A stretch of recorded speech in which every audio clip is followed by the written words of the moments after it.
Good Erev Shabbos. Welcome to Parshas Bamidbar, the book of Bamidbar. We all know in English is the book of numbers because of all the counting of census that takes place during the course of the narrative. And every time we come to an issue of a census, it doesn't make sense. There's this obvious question that raises itself in the Torah. God knows everything. He already knows how many people we are. Why does he need to have us count ourselves for? There are a number of reasons that are given. Rashi explains that it's a way of Hashem showing us how much he values us. Like somebody that's got a certain number of gold coins in their pocket and they keep on counting them and counting them and counting them. And, that shows the deep connection. Or like somebody with a precious stamp collection that keeps on going over the pages, or maybe even just pictures of family that you keep on revisiting. Another suggestion is that the very process of counting, how did it go down? It was like you come and you stand in front of Moshe and Aaron and the leaders of your tribe and the leaders of the other tribes, and you would announce yourself and you would announce your family and your pedigree, your family tree, your genealogy, and it was an edifying and uplifting moment. You had a sense of being an important player. You were somebody in the community, and you had this special family tie that took you right back, and you were reminded of it, taking you right back to Jacob. And not only that, but look at the quality of person you were standing in front of: Moshe Rabbeinu, Aaron HaKohen. They could look right down deep into your very soul and see who you really truly were. And by their doing that, by seeing the good in you, it actually resonated and allows you to see the good and the potential in yourself. That was another suggestion. There's a third reason that's given as well, which is slightly more halachically arcane, which is what I'm going to share with you now. There's a concept that davar shebeminyan loy batel, that when something is counted, then it can't be subsequently nullified. What are we talking about? You're probably all aware and familiar with that, that feeling of oops when you realize you've just stirred your pot of chicken soup with a milchik spoon, or maybe as long as there's 60 times as much soup as there is a spoon, then the pot and what's inside of it will be okay. You're going to need to kasher the spoon, though, eh?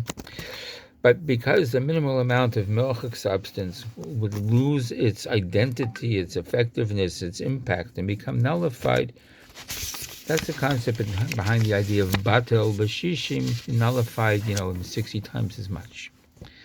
Certain things don't lose their identity, though. A fly remains a fly, and you got to take out the fly. The fly juices, drugs could lose their identity. A bottle of wine that was used for avodah zarah, for idolatrous ceremony, if that bottle got mixed up with 1,000 other bottles, so you couldn't pinpoint which bottle it was anymore, you couldn't use any of those 1,001 bottles, because all of them would be unusable, because the one that was could not be nullified, and you can't recognize it. You can't take a chance with any of the others. And similarly, there's just the same halacha works, that an item which is normally packaged and sold by number as opposed to weight, if it's not kosher, and if it inadvertently gets mixed up with a whole much larger number of the same product, because it's got this number quality attached to it, it does not lose its identity, it doesn't lose its impact, and therefore it doesn't lose its infectious status. It impacts on the whole, on a much larger group, and in this case, we're talking about treif. It renders them unusable. Obviously, it's not the counting or not counting per se that makes the difference, that makes something non-nullifiable.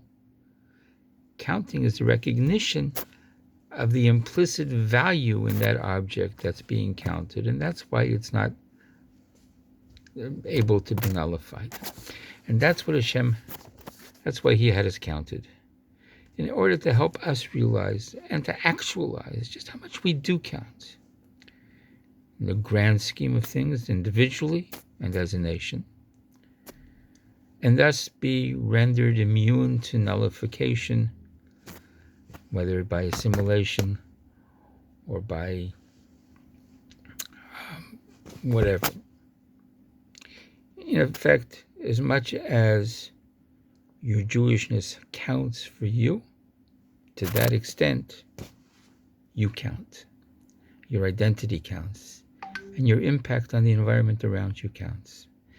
And in a time like we're facing right now, where our brethren in Eretz Yisrael are under such attack and under such duress, it behoves all of us to try and counter what's going on with as much goodness, with as much Jewish pride, and as much dignity and as much good behavior and blatant morality that we can muster.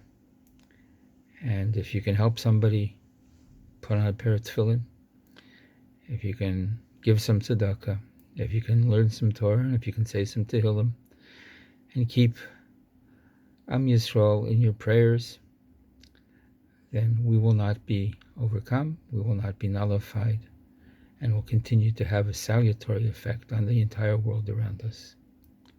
Wishing you a Shabbat Shalom, a Shabbos of counting for the good.